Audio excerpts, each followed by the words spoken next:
Thank you, Chairwoman Johnson, for holding today's hearing, and thank you to all of our witnesses for offering your insight into our nation's weather forecasting future. As you know, improving our forecasting abilities and making our forecast even more useful has been a high priority for me as ranking member of this committee. And I appreciate Dr. Uccellini sharing his commitment and has dedicated his career at the National Weather Service to better serving the public.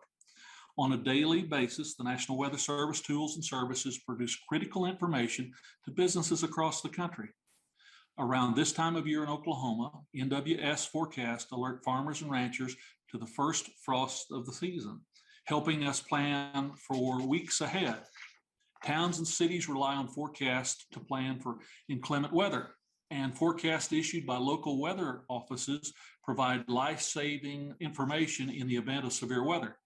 In recent years, NWS has focused on efforts to become a weather-ready nation.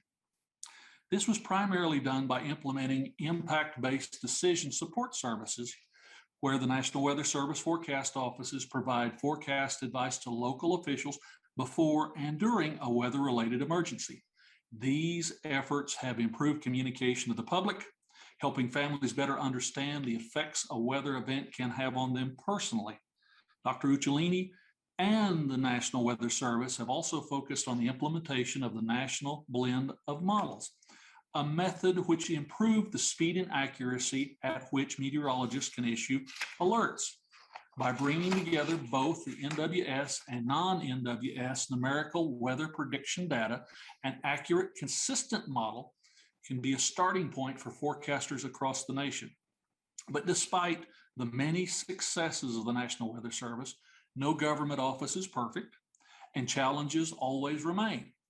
At the forefront of my mind is how NOAA and NWS can more efficiently utilize and engage in commercial data buys to improve our nation's weather models. As made evident by the National Blend of Models, a U.S. weather models cannot achieve their full capacities without the support of private weather enterprise.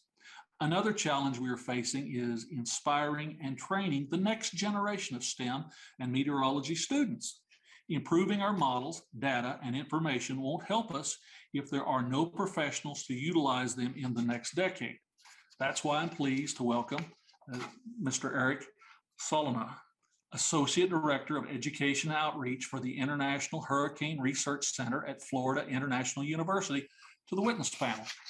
As a weather-ready nation ambassador and someone who works closely with university students, he can offer a unique perspective on the future of forecasting in our nation, especially when it comes to engaging the community and the next generation workforce.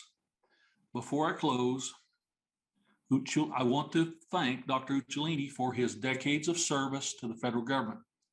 After a 43-year career in public service, he'll be retiring at the end of the new year. At the start of the new year, I should say.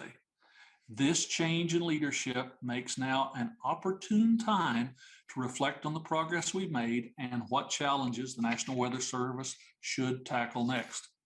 I hope to use today's hearing to learn from all of our expert witnesses on what the next challenges might be. And with that, Madam Chair, I yield back.